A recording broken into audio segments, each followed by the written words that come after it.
I would truly like for you all to pause the video and take time out to read the disclaimer for this upcoming video. Thank you all so much.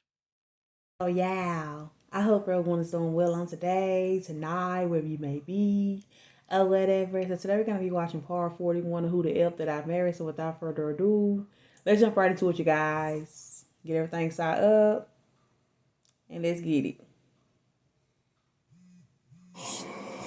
Part 41, Who the Fuck Did I Marry? So this is a continuation of my conversation with Chris, which will then lead into some other stuff.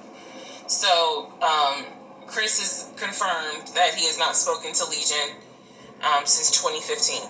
Okay. So now we know that the phone calls that Legion was having every morning on the phone with Chris when we were, getting ready to go to work, the phone calls were fake. I demonstrated in the last video how I think how he was doing those phone calls. Because he would relay messages from me to whoever was on the phone. So Chris and I also then talked about their parents. So if you remember in the beginning, I told you from the get-go, this man was, very respectful of law enforcement because his dad was a retired Philadelphia police officer. The mom was a retired teacher. Let me guess, that never happened either. And so he had the utmost respect for law enforcement. That's what he used to always say. Because, again, there's a lot that he lied about. So yeah, I'm trying to only highlight the big things because, truthfully, it got to a point where when he would say that as a VP in his company, he had a meeting with the local sheriff. Child, we know that's a lie, so I don't even need to go into detail about that because, again, why? So it never happened. I told Chris what Legion said about their dad being a retired police officer, and I was explaining how he said the mom was a retired teacher. So Chris listened. Again, very gracious, very nice guy. He listened, and he was like, so are you ready for me to tell you what's true and what's not? And at this point, I was already convinced I was going to be drinking heavily that night after this phone call. So I was like, go ahead. I feel. All right, so here's what Legion said. Legion said, my dad was a retired police officer with Philadelphia PD. When he retired, he and my mom moved to Augusta. I was there for high school, and they started a church. He took me to that church in Augusta. I don't think so. Showed me where the church that they started. The truth. Dad, according to Chris, their dad was nowhere near the church. That man ain't go to church on... Tell me how come this show what I figured, y'all. Boy. On Easter, he ain't go to church on Christmas. He was like, my dad ain't step foot in the church since the day he got married. That was the last time he went to church. He ain't had nothing to do with church. He said that their father was the furthest thing from a pastor. And he was like, I love my dad, but that man drank, smoked. You being honest, though. And nah, he was not a pastor. The mom was not a retired teacher. She did substitute teach at one point, but she was not a retired teacher. The dad was a truck driver. And not only was the dad a truck driver, at one point, he was a correctional officer. And so I said to Chris, I was like, I said I had no idea, of course. I had no idea. So now we know the truth. The dad was never in law enforcement. And I'm not knocking correctional officers. I want to make very clear, because I know that sometimes people that work in law enforcement feel like, look, when I'm out there patrolling, that is not the same as being a correction officer. Right. And correction officers may feel the same. So I just want to give the distinction. Two different things. So the dad at one point was a correction officer. However, his primary career was a truck driver. And so the dad would do long hauls. So Chris is explaining, no, he was like, now that's funny. He said, if you knew our dad, you would understand how funny that is to even insinuate that he was a pastor. And so I told him about the church that we went to. He was like, oh, okay. So he took you to a church in Augusta. That's crazy, man. And told you that was our parents' church. He was like, now, our mom used to go to church, every now and then. But he said, our dad ain't been to church since the day he married mom. Is he? So, the church that Legion took me to and said that his parents started that church, that was not true.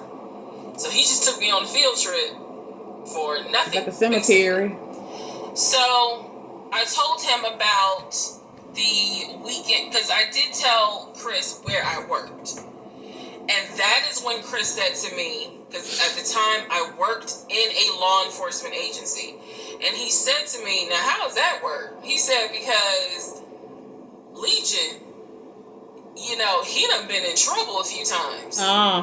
About what now? I want to know. And I was like, what do you mean? Because I had not yet gone online into the court like what system he did to see the charges. What type of trouble he's been in. And so he explained to me, he was like, just run his criminal history and you'll see it for yourself. Oh. He said, because I don't know all the charges, but run his criminal history. I said, okay. He gave me some homework. I'll run his criminal history. So, again, he cleared up a lot of stuff in regards to the family dynamics. He did explain to me that, yes, he does have a daughter. He and his ex-wife are divorced. And I said, well, Legion would